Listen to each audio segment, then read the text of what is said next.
Tambah ilmu, sucikan hati bersama saya Ustaz Dr. Muhammad Hafiz bin Mahayadin.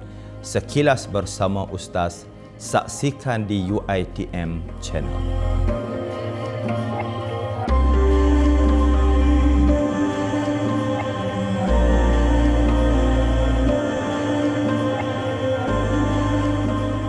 Bismillahirrahmanirrahim.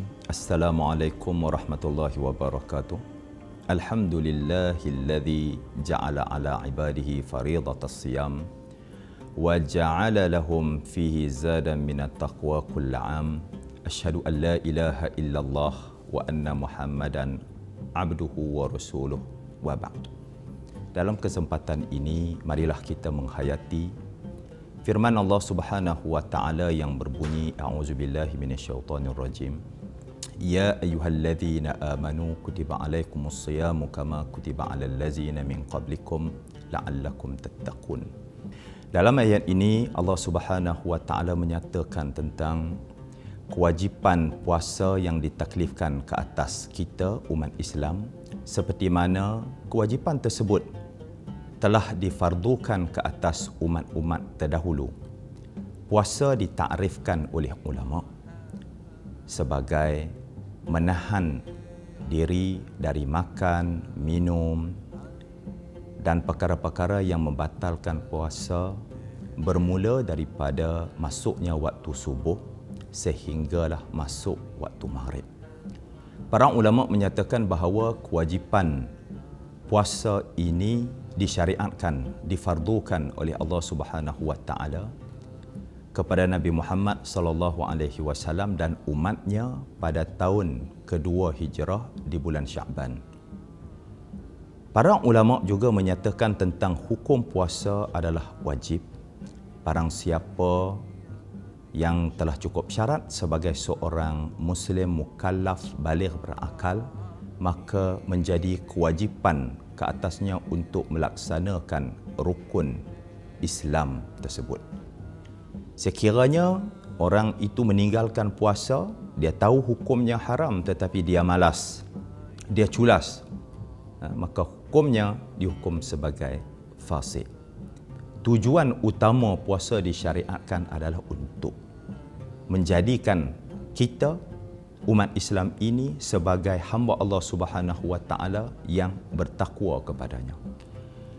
Untuk meraih takwa ini, Allah Subhanahu wa taala telah menjadikan puasa ini sebagai satu rutin untuk mengubah sikap manusia daripada hidup mengikut kehendak manusia mengikut kehendak Allah Subhanahu wa taala.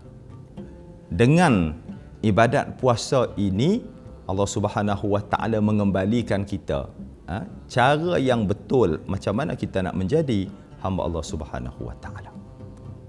Selain daripada tujuan utama ini, terdapat banyak hikmah daripada kefarduan puasa. Antaranya, para ulama menyatakan bahawa puasa ini mendidik kita untuk menzahirkan keikhlasan dalam kita melakukan segala-galanya.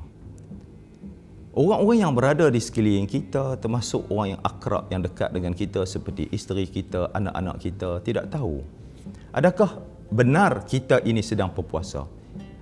Melainkan Allah Subhanahu wa taala saja yang tahu daripada masuknya waktu subuh sehingga waktu maghrib dalam tempoh yang panjang ini, hanya Allah Subhanahu wa taala saja yang tahu. Dengan berpuasa juga Allah Subhanahu wa taala ingin mencampurkan ke dalam hati kita rasa kemiskinan, rasa pengharapan kepada bantuan orang. Seperti mana orang miskin yang mana hidup dengan kais pagi, makan pagi, kais petang, makan petang. Mereka mengharapkan bantuan daripada orang-orang kaya Muslim yang akan memberikan zakat, yang akan memberikan sedekah. Begitulah juga semasa kita berpuasa, kita miskin kepada rahmat Allah Subhanahu wa taala. Kita mengharapkan supaya apa yang kita lakukan di samping berpuasa dan amalan-amalan lain itu diterima oleh Allah Subhanahu Wa Taala.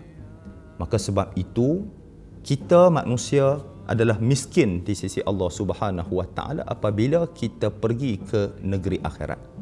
Apabila kita sampai di sana, maka kita akan diperlihatkan adakah amalan-amalan yang kita lakukan itu diterima oleh Allah Subhanahu Wa Taala. Kita kaya sekiranya amalan itu diganjari oleh Allah Subhanahu Wa Taala dengan pelbagai pahala reward yang diberikan.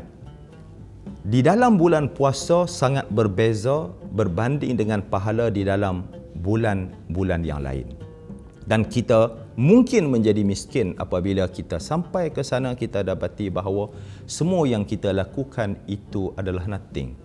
Ya? Semua itu tidak dikira kerana apa? Tiadanya keikhlasan daripada Allah Subhanahu Wa Taala. Akhir kata, saya bawakan hadis Rasulullah sallallahu alaihi wasallam yang diriwayatkan oleh Abi Hurairah, "Man qama Ramadan imanan wa ihtisaban, ghufira lahu ma taqaddama min dzambih." Barang siapa yang menghidupkan Ramadan dengan penuh keimanan dan mengharapkan ganjaran daripada Allah, maka akan diampunkan dosa-dosanya yang telah lalu. Sidang pendengar yang dirahmati Allah Subhanahu Wa Taala sekalian, tambah ilmu, sucikan hati. Sekilas bersama Ustaz. Assalamualaikum warahmatullahi wabarakatuh.